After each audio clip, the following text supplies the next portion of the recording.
Odin, Loki, and Honir were on a walk one day when they suddenly felt hungry.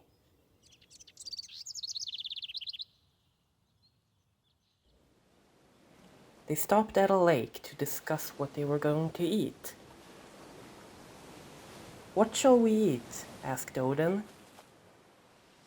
"I don't know," said Honir. It was Loki's turn to pack food.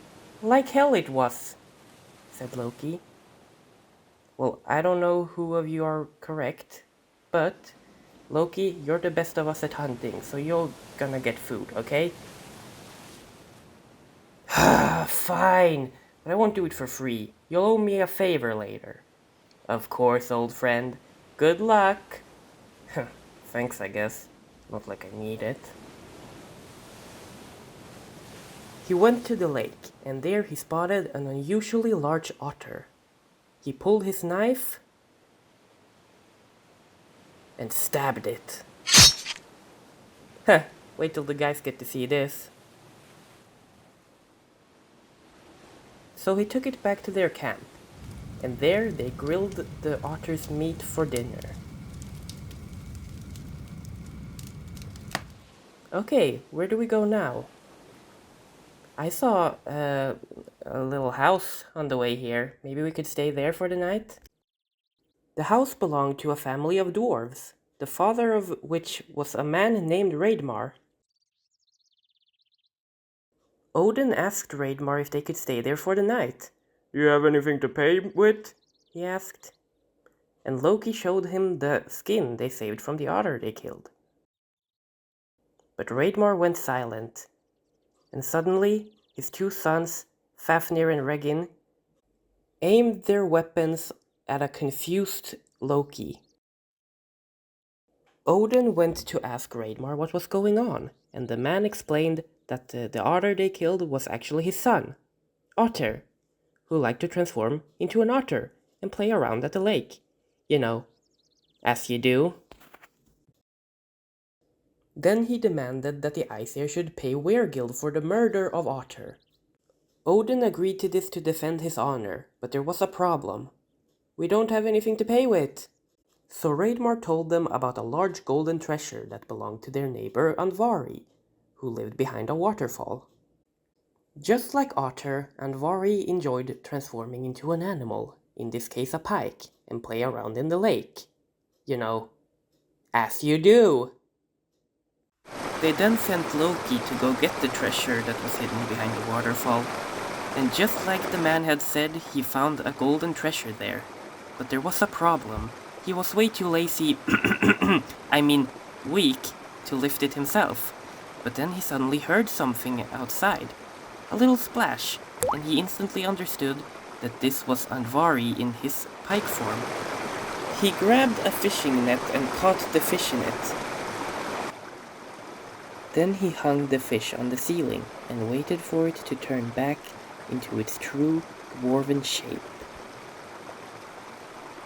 "You must be Andvari, I presume." "Then you must be Loki, the ugliest among the Aesir." "I wouldn't be so cocky if I were you. I'm not the one stuck in a net." "What do you want from me?"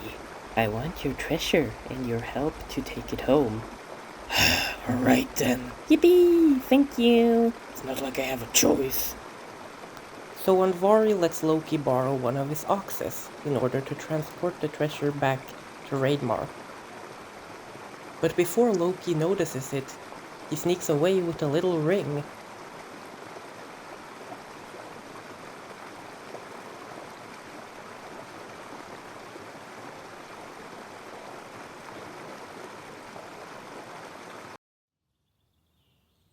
But then Loki notices it. "Hey fish, give me that!"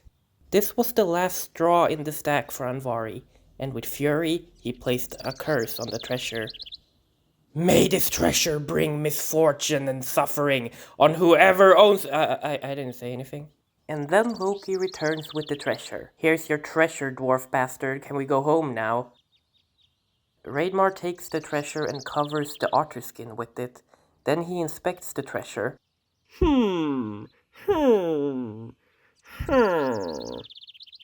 After a while of inspecting, Raidmar notices a little whisker sticking out of the treasure pile. The treasure was supposed to cover the entire otter skin. Well, I guess Loki took something for himself then. Then let's take it back. Hey, fanboy, give me that. What's going on? Come on, Loki, I see that little ring you have there. Give it to the old coot. Fine then. You never let me have anything nice. And then Raidmar puts the ring on the whisker, finally covering the entire treasure. Well, now your debt is paid. Does that mean we can go now? Yes. Okay, bye. Hope we never meet again. You too. Raidmar was instantly enchanted by the treasure, to the dismay of his sons. Fafnir in particular. Hey, Pops, where's our part of the treasure? What are you talking about? It's mine! All mine! The old man wants it all for himself. Relax, bro. We'll get to inherit it when he dies anyway. Good idea. What did you just do? Hey, come back! After stabbing his father, Fafnir took all the treasure for himself and transformed into a dragon, leaving Raidmar to die in Regin's arms. After this, Regin was left alone in the house, where all he could think of was vengeance. He spent most of his time in the forge, creating all sorts of items that he then sold to rich humans all over the world. But Regin grew old, and after a while, he decided to train up an apprentice, a boy, by the name of Sigurd. And in Sigurd, he saw massive potential.